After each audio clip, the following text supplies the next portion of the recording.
සුරදූතේ පය තැබෙන බයකල්ලිය මොඩයෝ පිනුම් ගහනවා පුතා. දැන් බලහන්කෝ දැන් අයවැයක් දුන්නනේ.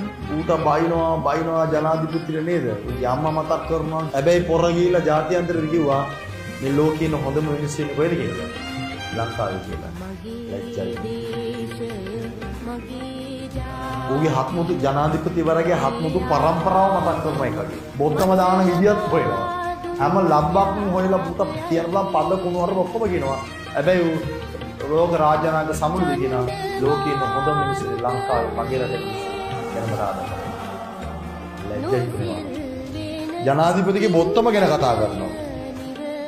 ඒ කියන්නේ අඩුම තරම කන්නාඩි ඉස්සරවත් ඉන්නේදී ඩයල් එකක්. ඒ තරම් වැඩ කරන්නේ.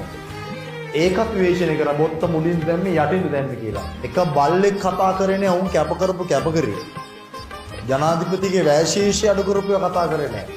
മന്ത്രിගොල්ලෝ ඇමතිගොල්ලෝ තමන්ගේ වේදන් කප්පාදු කරපුවා එක පරේ බල්ලෙක් කතා කරේ නැහැ මේ රටේ. වෙනස් කරගන්න එපා මතේ. මේ රට හදනවම තමයි. හදලම තමයි මේක පස්ස බලන්නේ. හරිද? එක එක කාලකන්නින්ට අවශ්‍ය විදියට මේ රටවල් හැදෙන්න දෙන්න එපා පුතේ. අමුමේ කෑවා. උන්ගේ පවුල් පිටින් කෑවේ. ලෝකෙන් ගිල්ල හිඟා කාලා ණයට අරන් මිනිස්සුන කන්න දුන්නේ නැහැ.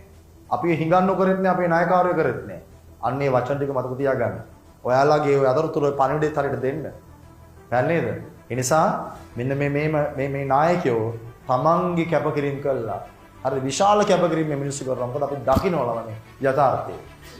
මේ යථාර්ථය දකින්න. මතක තියාගන්න. එදා ඒ උන් එහෙමම තමයි. උන් වැදගත් විදිහට ලස්සන ඇඳුමක් යන පාර්ලිමේන්තුව යනවා. ඒකෙන් හිතන්න එපා සකෝබබු ජීවිතයක් ගත කරනවා කියලා. වර්තමාන ජනාධිපතිවරයා කරන කැපකිරීම මේ ලංකා ඉතිහාසයේ එකදු ජනාධිපතිවරයෙක් කළා නැහැ.